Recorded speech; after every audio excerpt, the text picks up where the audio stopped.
देखिए, कांग्रेस पार्टी का उम्मीदवार है भिवंडी शहर में।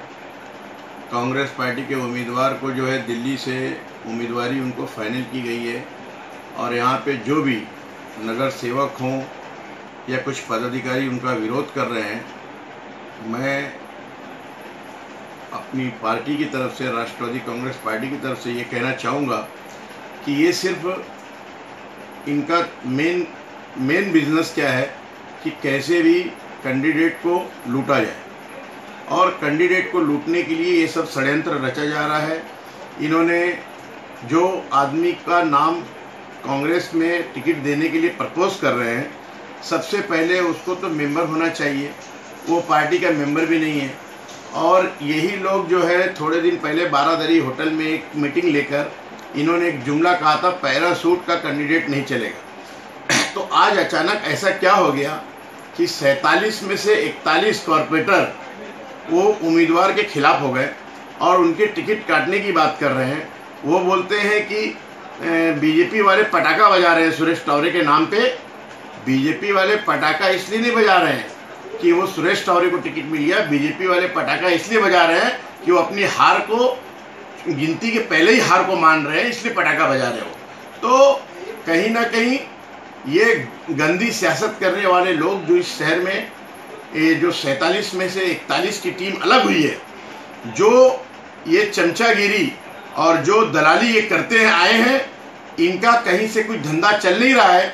इसलिए इन्होंने एक बालिया मामा का नाम लेकर पूरे शहर में चर्चा का विषय बना रहे हैं। तो मैं ये बोलना चाहूँगा कि तुम पहले अपने गिरेबान में झांक के देखो। जो दिल्ली से जिनका टिकट फाइनल हो गया, तुम उनकी टिकट की कटवाने की बात करते हो। अरे तुम ठीक से मुल्क जाने की टिकट तो लोगों की कटवा नहीं सकते, तुम उम्मीदवार की टिकट क्या कटवाओगे। और इन्होंने कहा हम नगर सेवक पद से राजीनामा दे देंगे, कांग्रेस पार्टी से राजीनामा दे देंगे। तो हमने उसके ऊपर भी खुलासा किया है कि किसी में इतनी दम नहीं है कोई नगर सेवक पद से राजीनामा देगा या कोई कांग्रेस पार्टी से राजीनामा देगा। कुछ दिन पहले जब चुनाव 2017 में चल रहे थे तो ये लोग खुद लंबी कतार में अपनी टिकट के लिए खड़े हुए थे और आज राजीनामा की धमकी देते हैं। जो दिल्ली से जिसका टिकट फाइनल हो गया है, मुझे तो लगता नहीं है कि वो कैंसिल होने वाला है टिकट, और जो उम्मीदवार घोषित हो गया है चुपचाप उसका काम करना चाहिए। अगर ये चाहते हैं यहाँ से एक बीजेपी की सीट कम करना, बीजेपी के कैंडिडेट को हराना, मोदी की ताकत का खात्मा करना, तो इनको इसी उम्मीदवार के ऊपर जमकर मेहनत करके इनको जिताना चाहिए।